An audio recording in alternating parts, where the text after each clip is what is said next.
And we're back. Week 7, Day 2 continues in Europe as we get ready for our next series. We just witnessed Fnatic 3-0 Tricked Esports. Pretty dominant fashion. Fnatic seems to be back and are continuing to aim for that MSB. My name is Trixler. Over here we got Calidor ready for our next series. Yep, definitely am, and this is going to tell us a lot. Zealots going up against Method, and especially Method is a team where we want to know where they stand. That is right. Method making some changes as well, but we'll get over to that pretty soon here. Let's go ahead and take a look at the standings. As Zingtos continue to reign supreme, but Fnatic bumping up a little bit here to number 2 as they grab another win. Zealots tied with them 6-3 as well, and are looking to also keep that number 2 spot if they're able to beat out Method, who is down in number 4. And now we're having Tricked down at 6 with 3-7. Wow. So as we already said before, air is getting a lot thinner for them right now, and there are 2 opponents already nipping at their heels, and that's Leftovers and Diamond Skin, and they're looking pretty darn hungry too. They want to get out of that Crucible spot. So next few weeks will be interesting to watch for those bottom 3s. Let's go look at the schedule here as we get ready for the second series of today. It will be Method as they take on Zealots. Later on, North America coming at you with Gale Force Esports in Team 12. Simplicity and Tempo Storm will be our final roster for the day. But coming back to Method, bit of a role swap between Athuro and Arcaner. Exactly, and this is actually a role swap that we already talked about with them a bit as a, well, we talked of course with all of the teams at the Western Clash, and I talked with especially Athero and the rest of Method a little bit, I think it was a breakfast at some point, because there was a couple of things where they were not quite happy with how things were going for them, obviously with the losses they just came from as well, getting eliminated from the tournament. And we went through a few of the scenarios, and one of the solutions that they had was now this immediate swap where they now all of a sudden put Athero onto the off lane and Arcana now into the main tank role. And this is also where Athero originally came from, or where he really wants to play. So that puts him in a position where he can feel that he has more of an impact. And Arcana, which is really interesting, he's like this jack of all trades. He'll play anything. He's originally coming from the support role, but at the same time now he says, whatever you want me to play, give me a couple of days, tell me which heroes you need me on, and I'm going to just grind them out in Hero League. I'm going to learn everything that I can. I'm going to study other players' plays that I really respect as players, and then we're good to go. So as a player in general, I think Arcana is just absolutely impressive. Well, we'll see how that pays off for them. Let's check in with the players themselves as we gear up for this match and hear their thoughts about what might be happening in this best-of-5 series.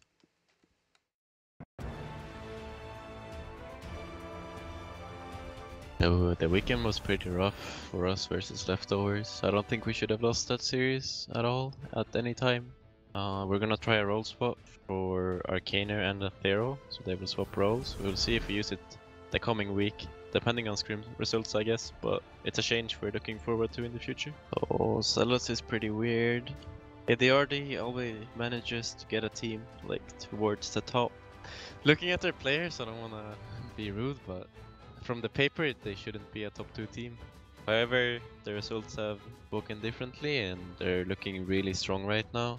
But I'm really not sure where to put them because they have stepped it up enormously, and I'm pretty scared to face them actually. Going up against Zealots is gonna be really rough this week. I mean, we played pretty poorly, but I think as long as we play good, we win pretty much any team except Fnatic and Dignitas. Just because of skill, but we also have to draft well. Blah blah blah, all those things. So I mean, in the current state I wouldn't go in expecting a victory, but I'm sure we can do it if we step up. We can be pretty confident going into this weekend against Method. They didn't seem that great in week 1. They struggled at Western Clash, so they think they kind of slump right now, but you never know. They can also always turn up, have a good week again, reset a bit. But I think we can be confident about this matchup. Last time we lost 0-3, so again, we have to obviously respect every team, and they still have really good players on their team.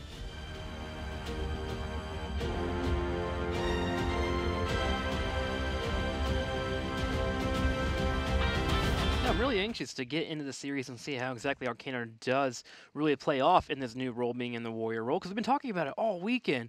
That Warrior role at the moment is a carry role. You have to be in a situation where you are delivering kills to your teammates. If you're not, you're failing. Yeah, exactly. So that role swap is already going to be super interesting to watch. And also because of the interview that we just heard. I mean, Shrimpy outspoken as ever, just dropping right away.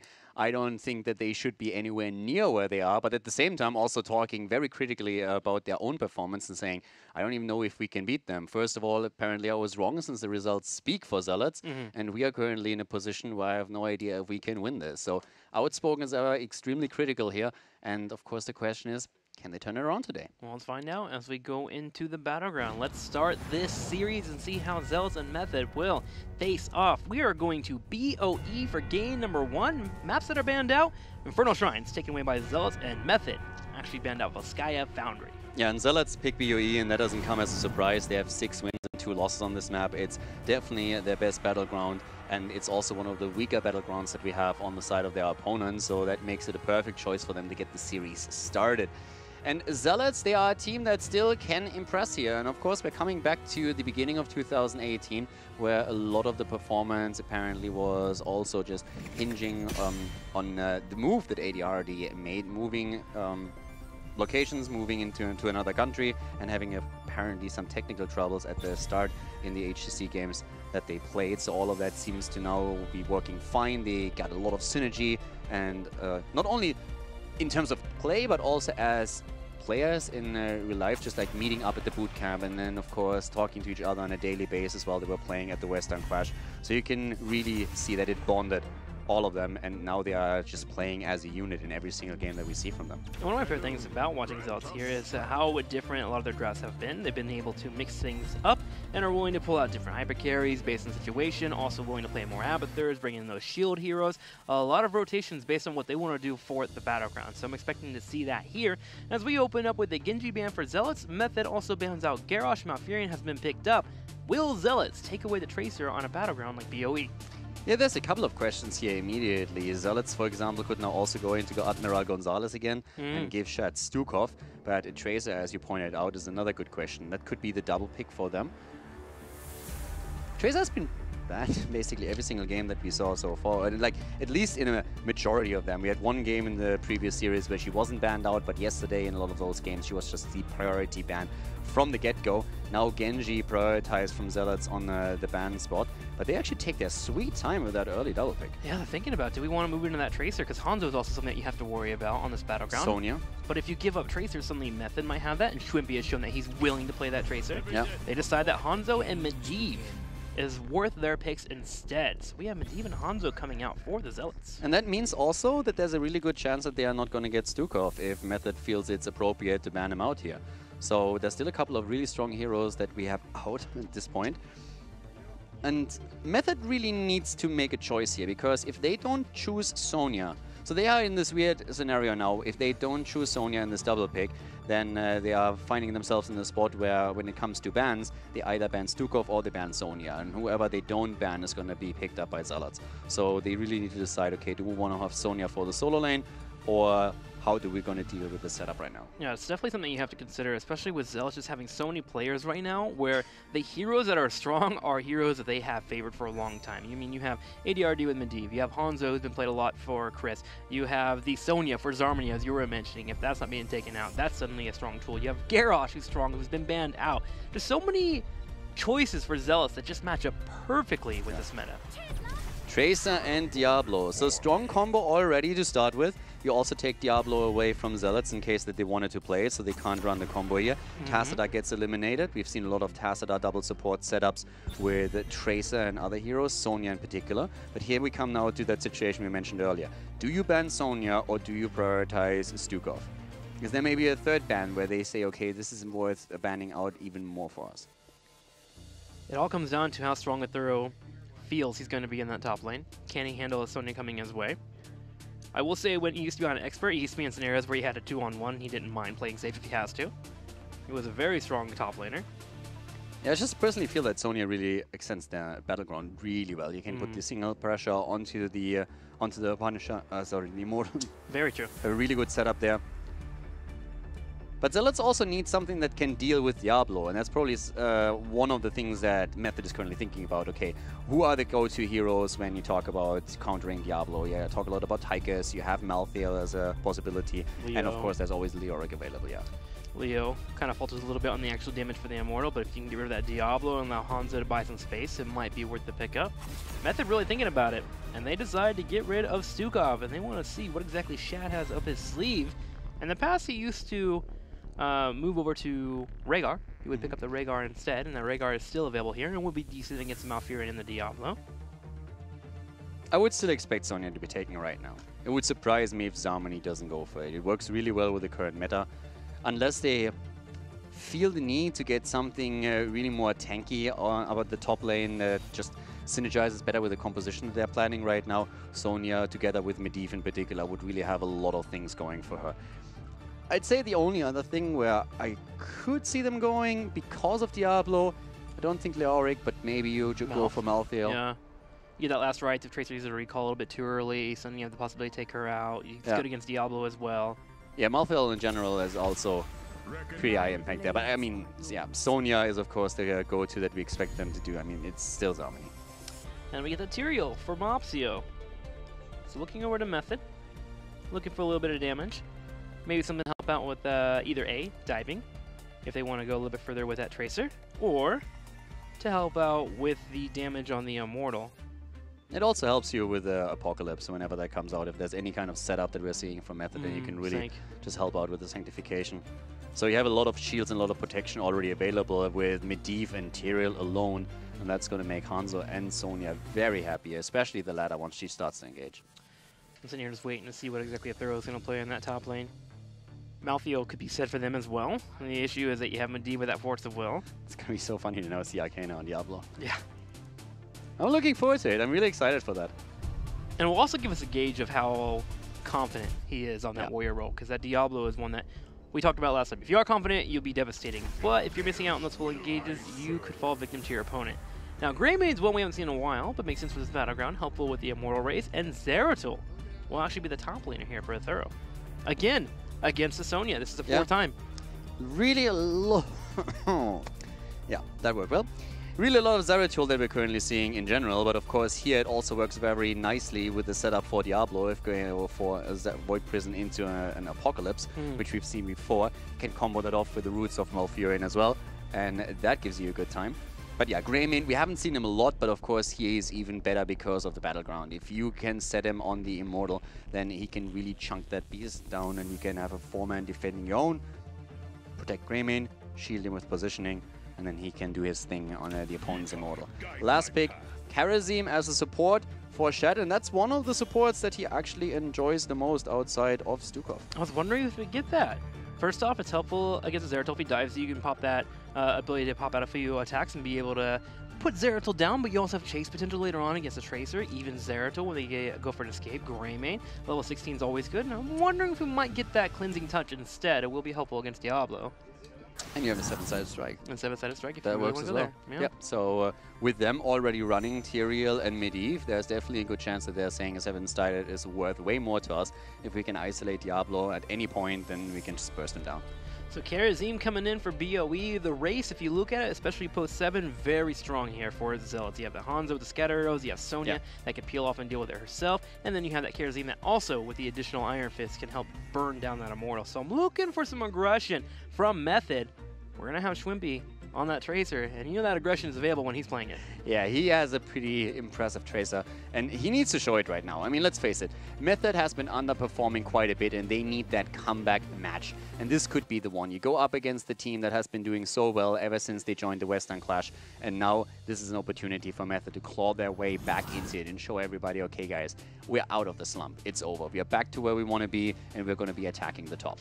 Let's go into it. Game number 1 of this best of 5 series. We're going to Battlefield of Eternity as Zealots face off against Method. And to the left side of the map, we have the Zealots with Mopsio on Tyrael, Shad on Kharazim, Zarmany on Sonya, Chris on Hanzo, and ADRD on Medivh.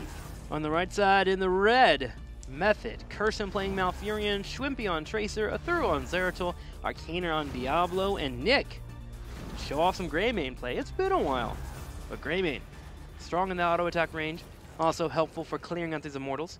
Falling at damage a little bit, but still a strong pickup. It's also fun to see, especially Aethera now on Zeratul in particular again, so this is going to be a cool match for that. Zeratul in general, it's just a fun character to watch from an observer's perspective because of the impact that he can have in these team fights and how agile he go into the backline and put just the threat onto anybody. Because he's always on a razor's edge, right? Zeratul can bring out that damage, but he also has a low health pool if he ever gets locked down. Suddenly he can be dealt with pretty quickly, and I'm excited to see if Shad is able to maybe chase him down later on whenever he gets chunked. I mean, the problem is also, of course, that he's a bit on the squishy side, and if you don't pay attention, you can always have your lag-F moment, and that's something that no player really wants. Yeah, never want to get locked down, have to type in the lag-If, but at least you have the excuse available. Speaking of, I'm still waiting for my my spray paint that says lag-If or Worth. I would love to have those. Yeah, Worth would be fun, but yeah. I mean, you can always go 3-3. Yeah, that's true. Watching Method here. Trying to see if Shumpi will bring out some damage. Already trying to build up that pulse bomb, and he is close to doing it. Meanwhile, Zealots are doing their best to finish that scatter arrow quest. 6 stacks already out here for Hanzo. One of the battlegrounds that's easy to finish it off on, thanks to being a 2-lane map and having 4 targets usually opposing it. Yeah, top lane is currently actually doing pretty fine here so far as well. Zeratul with this wave clear that he has is just doing extremely well against Sonya in general. The wave clear aspect probably the most important one. The interesting part is that we have Greymane sneaking over because, of course, what you expect to happen is that at some point Sonya is starting to look towards that camp as well. And right now Method is hoping to claim it for themselves, so at least put Sonya under pressure to make it be easier on the lane. We're giving up the bottom camp here, as Zealots are already starting to move him to go for the Impalers. But yeah, there's the move. So Nick and Aethera take the camp away. Zarmany can scout that out, but he's not going to engage into it. Oh, is he? Medivh is there. Yeah, Medivh actually arriving. Didn't even see him on the minimap. Bird sneaking in. And that all of a sudden means that Zealots are getting both camps. That was all based on ADRD and his vision there. He came to the bottom lane and realized that Method only had 3 people around. We're wondering where Greymane might be, so he sharked around the right side, saw they weren't doing the night camp on the right, so they assumed he was in the top, and Zealots were able to find a pixel-perfect timing and get that engage and take away 2 camps from their opponent. Nah, that was also totally my mistake not seeing Medivh making the rotation there. So the camp taken, and then Sonya looking at it, but with Medivh moving in, they had, of course, a chance to steal that away too. And that's a great start for Zealots into the game. Nothing too crazy yet, but it's definitely one of those things that adds up over time. How dare you, Caldor, missing something on the mini-map? What are you, some kind of caster or something? I'm sick, don't be a bully. Speaking of bullying, Zealots are going to have this bottom lane pushing from the night camp, and they are looking to make a play for this top right side, and Method has just started. There's a possible evade available for Zealots, but they would have to be careful because of Diablo. They decided to go ahead and just push in this bottom lane and attempt to get some damage on this turret instead. Yeah, they might get the entire turret here. Arcana was trying to flip someone over the wall, but that didn't happen. But now they can easily push for that one turret, and they're gonna get it. So it's a bit of extra experience for them. And Sonya, in the meantime, is pushing out the top. Things are actually really working out well for Zealots. They have the slight lead in experience. And now with level 4 talents picked up, Sonya herself, of course, also has the extra damage against mercenaries for later engages. But yeah, the pressure, at least when it comes to the objective, is on the Immortal of the Zealots. They're in the defensive position since Sonya is still at the top. Aethera has now rejoined the top lane as well and is trying to counterbalance that. Method starting that opening, putting Zealots in the defensive position, as you just mentioned. He'll be able to run down the bottom lane and clear that out too, but Zealots are there to meet them, putting some damage on Nick while they can to try and make him escape away from that area. And Zealots have finally cleared up that top lane, but with Zeratul being a bit annoying, Zarmany's had to keep his attention up here against that Aethera. Finally, he can peel over and start to look towards the Immortal, but Nick, aware of this, has already rotated over with that Greymane. And Shrimpy, of course, the entire time is just dancing around, but he needs to be very wary of those portals that are being set up by ADRD. Talking about being careful, Zarmany himself is also in trouble, but is barely saved by Medivh. And that was actually a very close call there, because Zeratul was already looking for a chance to deliver the final blow, but they're getting away. Problem, of course, is they still need to heal up, and we have Method just dashing onto that Immortal. It's the halftime show, and it ends in favor of the red team. So Method have a slight lead. It's not a big one, but it's there. But Zealots were able to catch up, thanks to Chris and that level 4 talent on that scatter arrow. They put a decent amount of damage on their Immortal. They set up for the defense, as you mentioned, and now Sonya, what you mentioned in the draft, if she's able to be left alone on Immortal, she'll do her best to clear that up. ADRD gets engaged upon, but he was able to jump straight into Raven form, and here comes the race. Method trying to burn down the Immortal.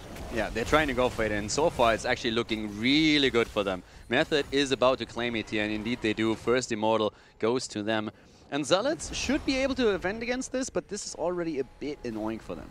Very heavy commitment here by Method. They knew Sonya wasn't there, so they said, we are absolutely willing to commit into the circle, go straight for it, and then they just have the damage output, especially with Greymane, of course, being around. You have Tracer on top of that too. And there's also chase potential if the Zealots all of a sudden engage a bit too deep into this and lose hit points to someone. Oh, Shad baiting Arcana over the wall. He goes for the charge and he gets locked behind enemy territory, stopping this push from Method. Initially, I enjoyed this push, but hang on, Curson might be in trouble here. Is there a smite available from Mopsio? He's looking for it. Bam! There it is, and the bird will fly across the screen. Yeah, Diablo went a little bit too far there. Didn't quite think he would go that way. And that was a quick stop to what could have been an impressive push here at the top lane. So double kill, Zealots definitely capitalizing on that position. Now rotating down and making sure that they're taking the Immortal out before the fort itself even is taken apart. So yeah, decent job by Zealots, getting the double kill. And of course now an experience still more or less even with Method.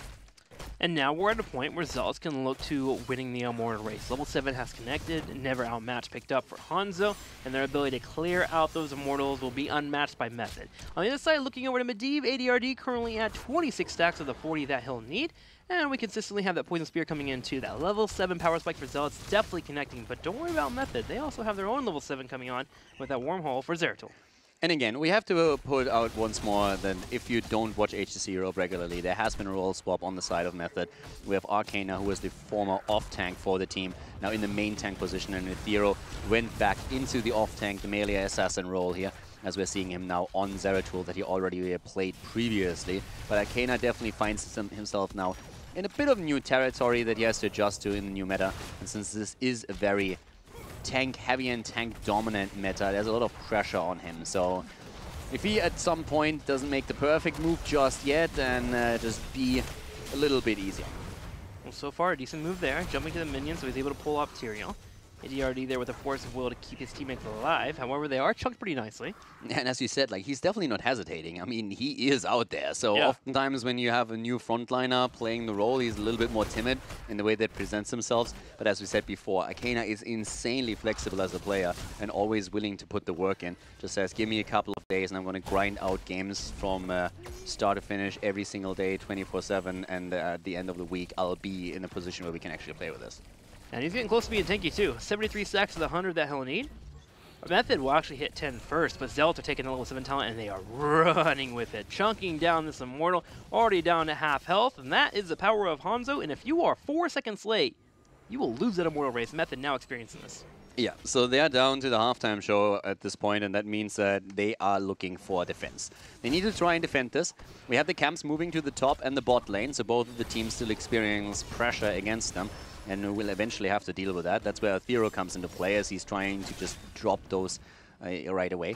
Problem is still for the Zealots that up to the top lane, we're seeing Method now is setting their own camp into motion.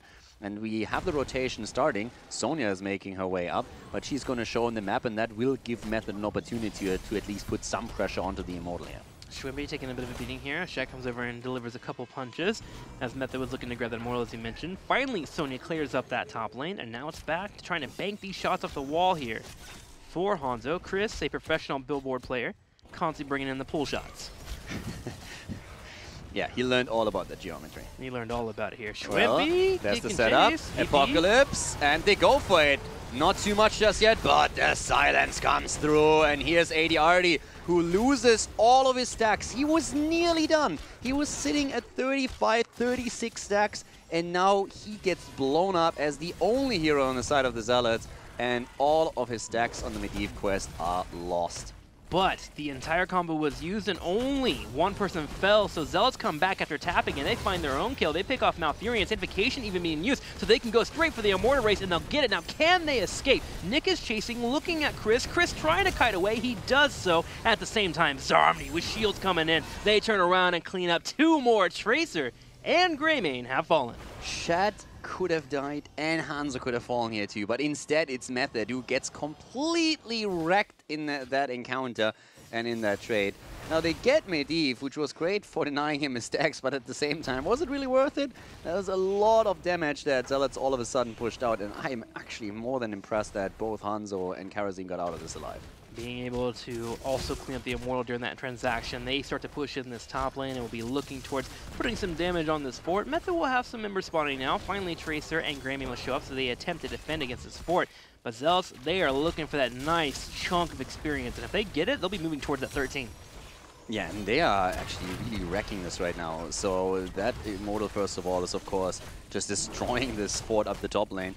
There's nothing to it. But at the bottom lane, they can now pressure as well. And there's very little that Method can do about that. Level 13 talent is already in the hands of Zealots. And with that, they have now another advantage over Method that they can just play whenever they want.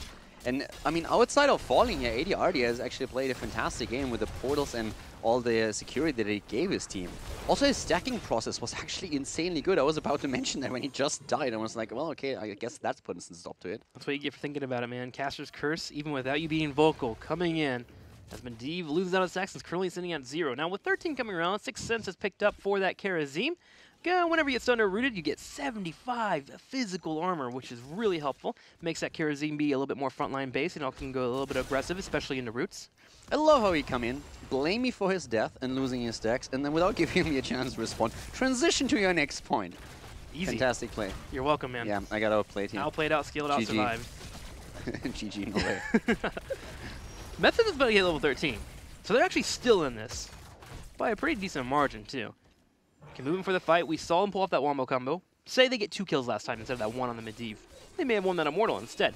Just got to make sure that they secure their kills, grab the takedown where they need it, and they should be just fine. Zealots, on the other hand, still having those defensive spots. 7-sided strike, also that Wrath, Sanctification. They showed us exactly how far away they can get in terms of not falling to Method. I mean, I still feel a lot of this has to be on, especially Zeratul and Tracer jumping on the target in the backline and taking it down. And it's gonna be tough because with the polybomb and also the shields that Medivh can provide, and of course Tyrael too, you have a lot of protection available here, and that can quickly turn around anyone. You also have that 7-sided strike that we talked about earlier. That's not only a great tool against Diablo if you can isolate him. Whenever someone jumps into the backline and is stuck there for a few seconds, then Shaq can still use that. So, especially after a polybomb is used. So this is definitely something that makes it very difficult for Method to make those engages into the backline happen. So need to be careful how they engage into these fights. But right now, Zealots are taking the lead in experience quite significantly, and we're seeing again how much value Hanzo has when it comes to an Immortal race. He's just chunking the thing down like it's nothing. You have Karazim as well, which helps out with it too. And of course, there's always Sonya to consider, who hasn't even joined this one for now. It almost feels a little unfair how quickly Hanzo just burning that down. Method trying to keep up with their own race, unable to do so. They'll have to come over and play defense, and they set up aggressively to have that defense. But look at Zarmony. He's in this top right corner. They're ready to flank in. Shumbi goes in for a little bit of harassment, but here comes Zarmony on that Sonya. He starts chucking a little bit of damage on top of that Immortal, while Thorough tries to trade back.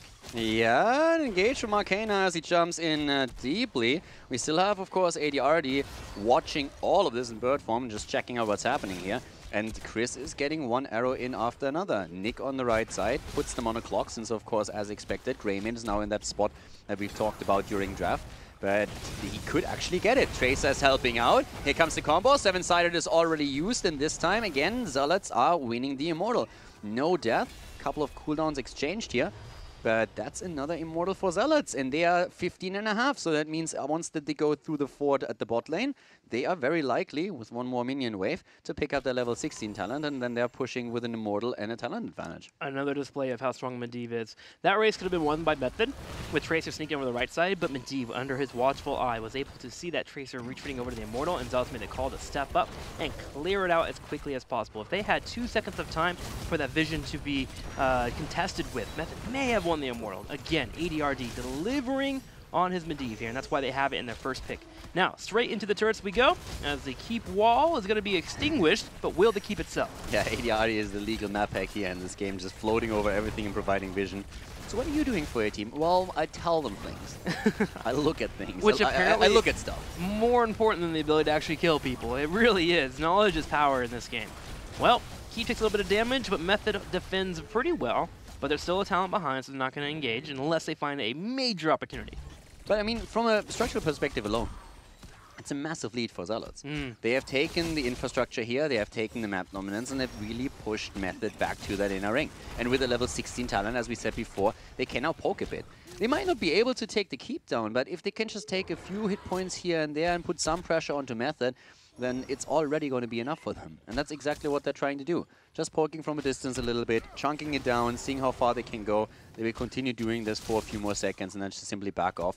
But every kind of pressure that they can execute right now is good for them. Yeah. Top lane, we see Shrimpy now pushing some waves in, trying to get that 16. But that could also make sure that Zealots at some point just start to use and engage. And that's exactly what's happening here. They're going for Ethereal. He nearly falls, but the Void Prison saves him for now.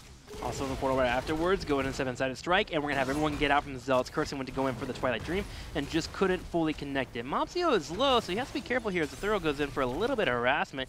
Nick and crew are trying to keep Method here as they try to hit that 16.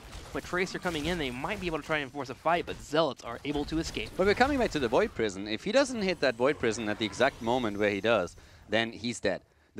Immediately, like, because at that moment, the 7-sided strike basically already went off. So once the Void Prison's gone and he's out, then it doesn't do too much but deter everyone else from re-engaging into it. But if he gets blown away in that instant, then the keep is gone as well. So that was really Zealots just seeing Tracers at the top. We kind of expected that because they want to get the double lane soak so that they can catch up to level 16. So we can actually commit right now. And with Medivh and a portal, that's super easy. So an immediate portal, Polybomb being used, and then the engage, and Karazim jumps in, but the Void Prison kind of ruins the plan a bit. And now they're down a couple of cooldowns, but only 2 more seconds until they have the ult on Hanzo again, and can set the entire thing up once more, with the exception of Medivh right now, just uses. Harmony sitting in that front side, putting a little bit more damage on top of that Immortal, even going to the last second before the stun came out, and they take it down quickly, already down to half health. In about 18 seconds, Method will be able to contest as they'll have that Void Prison available, but they're playing safe and attempting to have defense. For the first time in this game, even with them being right on top of the Immortal during this Immortal phase, they still are losing the race heavily. Hanzo banking the shots from the bottom left, just being a little too much. Yeah, just Hanzo is just chunking this thing away. This is not even funny. It's absolutely crazy. I mean, that guy is just doing so much work when it comes to the objective. 16 for Method, on the other hand, I mean, that's still a pretty big power spike for them. For Tracer, for Zeratul, and also, of course, for Diablo himself. And Diablo is trying to make these plays right now. Sanctification, on the other hand, is saving this. Apocalypse comes through, but not really the best synergy that we see there. The kill against Malfurion, and this seems to be a cleanup job. Tyrael is dying, but Zeratul has also fallen. Greymane plus Diablo are biting the dust. Shrimpy nets another kill against Medivh, which once again resets the stacks that we see on ADRD.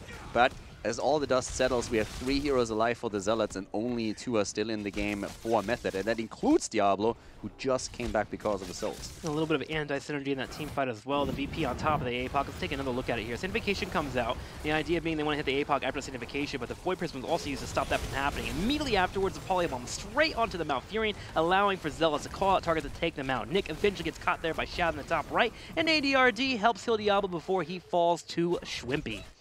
Yeah, but now, of course, they can easily take that Immortal here and claim that and at any point. And that Immortal is going to walk through the top, and we're going to find out if somehow Method is able to save that keep. Because we're talking about an 18-minute Immortal right now as a camp that will help with the defense slightly. But Zealots are going to be ready for a fight here. They have all their cooldowns up with the exception of Sanctification, and that's going to be ready in 24 seconds. But on the other hand, Method is also missing some major cooldowns here, namely Void Prison and Apocalypse.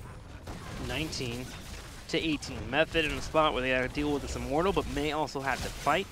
And Zealots continue to push forward and are looking to get this turret. Just doing their best to protect the Immortal, not trying to go too hard unless somebody steps out.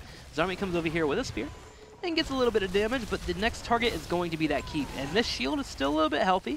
Going to have that range helping Zealots with the keep. And they may just get this pretty easily, too. Mopsio dropping down the Eldruins. Zarmi even going for an aggressive play on top of a Thero. There's a Sanctification into a 7-sided. Yeah, and they're trying to create some space here as well, of course, pushing a Thero in particular back, and that's the keep. And they're staying around here. They're seeing if they can maybe, first of all, pick up level 20 and maybe even get a kill, because this could be game. Method is already an awkward spot, and once 20 hits and the Storm Talon is in play, then it's just 1 kill, and that's all that you need. But Sanctification has been used, so they need to be a bit careful. Shad's still there. Here comes the Silence, and the death of Sonya. Void Prison makes the keep for now invulnerable. Tyrael has also fallen, gets the damage in against the keep itself, but I don't think Zealots can pull this off just yet. Hanzo falls, and that puts the core down to 36 points, but the defense holds. Only Karazim survives and is able to move out. 36% on the core, level 20, and Method should be able to pick up their own Storm talent in time. Well, Zealots do have fours that stand on the way here. Method going to run to the top and work on grabbing the experience to get level 20, but we'll see if they can get much more than this, or even coming around this backside, see if they can maybe find that Karazim that's playing a little too safe. They could go for the keep, and they should. There they go.